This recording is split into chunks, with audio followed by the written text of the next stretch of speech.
आजकल बच्चों को देखें, स्कूल गोइंग चिल्ड्रन जो हैं उनको देखें, या एजुकेशन करने के बाद जो एक ग्रुप है, जो नौकरी भी कर रहा है, अपना परिवार का पालन भी कर रहा है। दोनों में ये देखा गया है कि त्वरित तुरंत सॉल्यूशन चाहिए। कोई समस्या आई नहीं, उसका सॉल्यूशन उन्हें तुरंत चाहिए। डॉक्टर के पास जाएँगे, तो तुरंत ऐसी गोली मिल जाए या इंजेक्शन लग जाए कि शाम को बीमारी सही हो जाए। पहले कहा जाता था कि हाँ, एक समय लगता है किसी प्रक्रिया को होने में, बट आजकल ऐसा लाइफ़स्टाइल हो गई है कि बच्चों को भी क्विक बिल्कुल चाहिए कि आज ही मैं चैंपियन बन जाऊँ, या मध्यम वर्ग या किसी भी वर्ग की हम बात करें तो उनको ऐसा लगता है कि मैं तुरंत सुबह उठूँ और धन प्राप्त हो जाए, जो समाज में मेरी जिससे अच्छी छवि बन जाए और जल्दी से जल्दी चीज़ें हो जाएँ। समय का इंतज़ार नहीं करते हैं या प्रक्रिया को पूरी होने का इंतज़ार नहीं करते हैं। इसके पीछे आपका क्या क्या राय है आपकी? देखिए, ये तो एकदम स्पष्ट है और ये आज से नहीं, ये अनादिकाल से है। धैर्य की कमी हमेशा से इंसान के अंदर रही है और आज वह अपनी पराकाष्ठा पे है, चरम पे है। आज माता-पिता बच्चे को जन्म देते हैं, तभी ये तय कर लेते हैं कि इस बच्चे से उन्हें क्या चाहिए।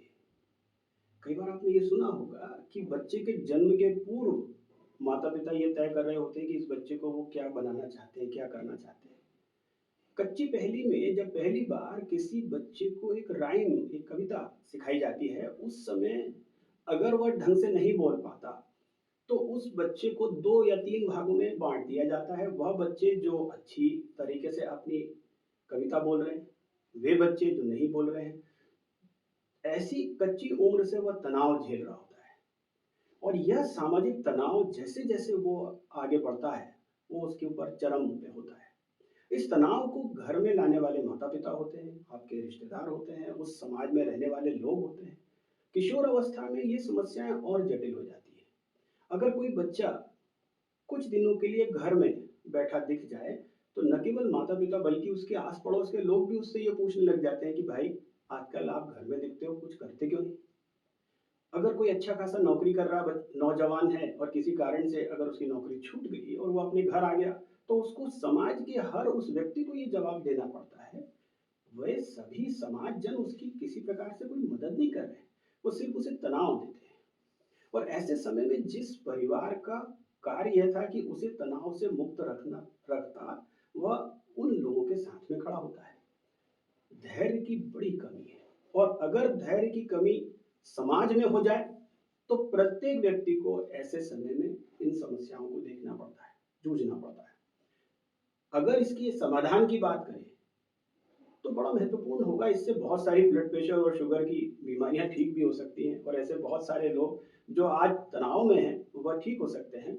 वो सिर्फ़ इतना सा है कि आप किसी से यह प्रश्न करने के पहले कि वह आज जो भी है, वो ऐसा क्यों है, उसे समझने का प्रयास करें।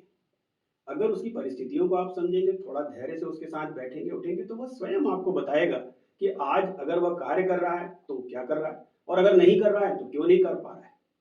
और यही परिस्थिति में वह आगे जाकर अपने आप को बेहतर बनाने का प्रयास करेगा। माता-पिता से खासकर मैं ये कहना चाहता हूँ कि अगर कोई बच्चा किसी भी उम्र में वापस लौट के घर आता है, तो बजाय इसके कि आप उससे प्रश्न करें, उस पर तनाव और दबाव डालें, आप ये समझने का प्रयास करें कि वो आगे क्या करना चाहता है। क्योंकि आप सबसे बेहतर रूप से उन्हें जानते हैं। वह क्या कर सकता है, भविष्य में कहाँ पहुँच सकता है।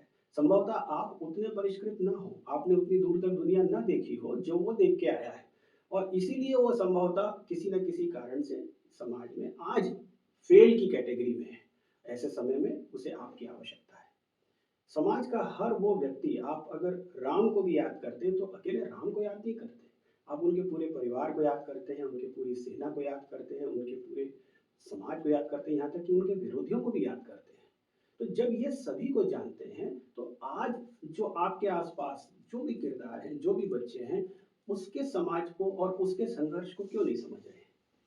आप सभी से मेरा निवेदन है कि अपने आस-पास के बच्चों के संघर्षों को और तनाव को समझें और कोशिश करें कि हम उसमें कोई मदद करें।